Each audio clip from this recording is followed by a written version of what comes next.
Global માર્કેટ્સની update સાથે જોડાયા છે સહયોગી નીરજ કંસારા. Good morning Neeraj. કઈ રીતે આજે આપણા માટે તો ઘણો મહત્વનો દિવસ છે આરબીઆઈની પોલિસી, પરંતુ આજના દિવસે કઈ રીતે વૈશ્વિક બજારો આપણને હેન્ડઓવર આપી રહ્યા છે?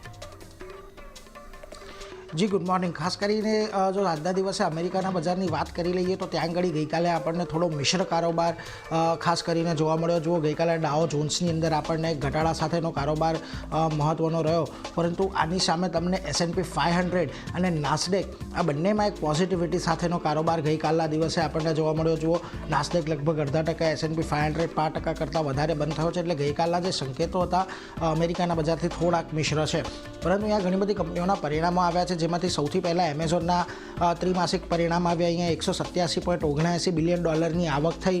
$187.30 બિલિયન આવકનું અહીંયા અનુમાન હતું, પરંતુ સારી રહેતી જોવા મળી છે, ખાસ કરીને આવક કરતાં એમેઝોનની. આ ઉપરાંત Q1માં જે કંપનીએ વેચાણનું ગાઈડન્સ છે તે અનુમાનથી ઓછું ખાસ કરીને આપ્યું છે, અને Q1માં ગ્રોથ 5 થી 9% વચ્ચે રહેવાની અપેક્ષા એમેઝોને અહીંયાથી વ્યક્ત કરી છે. બીજી તરફ 2025માં કંપનીએ $100 બિલિયન એક રોકાણની જાહેરાત કરી છે. ગયા વર્ષે તેમણે લગભગ $83 બિલિયન રોકાણની જાહેરાત કરી હતી. જોકે ગઈકાલે લગભગ 4% જેટલો એમેઝોનનો શેર આપણને અહીંયાથી ઘટીને બંધ થતો દેખાયો હતો, એટલે એના પર એક ખાસ ધ્યાન રાખવાનું છે. બીજી તરફ હનીવેલમાં ખાસ કરીને ધ્યાન આપવાનું છે. આજે આમની એક સબસિડરી આજે ઇન્ડિયામાં પણ છે, એટલે એના પર પણ આજે આપણને થોડી ઘણી અસર આવતી દેખાશે. અને લગભગ ગઈકાલે આ હનીવેલનો જે શેર છે એ લાગે 6% જેટલો ઘટાડા સાથે આપણને અહીંયાથી બંધ થતો જોવા મળ્યો. પરિણામ કંપનીના ખાસા એવા નબળા રહ્યા હતા, અને આ પરિણામ નબળા રહેવાને કારણે આપણને આ સ્ટોકની અંદર ખાસો એવો ઘટાડો આવતો જોવા મળ્યો. અને આ ઉપરાંત કંપનીએ 3 કંપનીની અંદર સ્પ્લિટ કરવાની જાહેરાત કરી છે, એટલે એના પર એક મહત્ત્વની વાત છે. અને કંપનીએ એવું પણ કહ્યું છે કે ભારતીય જે એમનો ઓટોમેશનનો કારોબાર છે તેમાં સારા ગ્રોથની અહીંયાથી તેમને અપેક્ષા છે. એટલે જુઓ, ખાસ કરીને આજના દિવસે પણ આ હનીવેલ ઓટોમેશનનો જે સ્ટોક આપણે એના પર લિસ્ટેડ છે ત્યાં પણ આપણને કદાચ એક અસર આવતી જોવા મળે. બીજી તરફ યુએસના જોબલેસ ક્લેમના આંકડા આપણને આવતા જોવા મળ્યા, અને જો જાન્યુઆરીમાં યુએસની પરિસ્થિતિ થોડી ઘણી આપણને અહીંયાથી ખરાબ થતી દેખાઈ રહી છે, કારણ કે અહીંયા લગભગ 5 લાખ જેટલી નોકરીઓમાંથી લોકોને છૂટા કરવામાં આવ્યા છે જાન્યુઆરી મહિનાની અંદર, જે એમના માટે થોડો એક ચિંતાનો વિષય હોઈ શકે છે.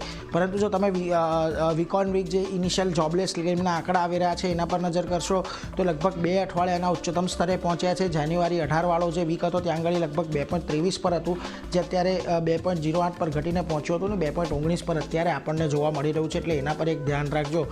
યુએસમાં પેરોલના આંકડા ઘણા મહત્ત્વના રહેવાના છે. જાન્યુઆરીમાં 1.69 લાખથી 1.75 લાખની વચ્ચે જે રોજગાર છે એ વધતું જોવા મળ્યું. ડિસેમ્બરમાં લગભગ 2.5 લાખ જેટલા રોજગાર વધતા જોવા મળ્યા હતા, અને 3 મહિનાની સરેરાશ મુજબ જ આપણને નોકરીઓની અંદર વધારો થતો દેખાયો છે. બેરોજગારી દર કોઈપણ ચેન્જ વિના 4.1% પર છે, અને એન્યુઅલ બેન્ચમાર્કમાં હવે અહીંયાથી ફેરફારની આશા એક છે, એટલે એના પર એક ખાસ ધ્યાન રાખતા રહીશું.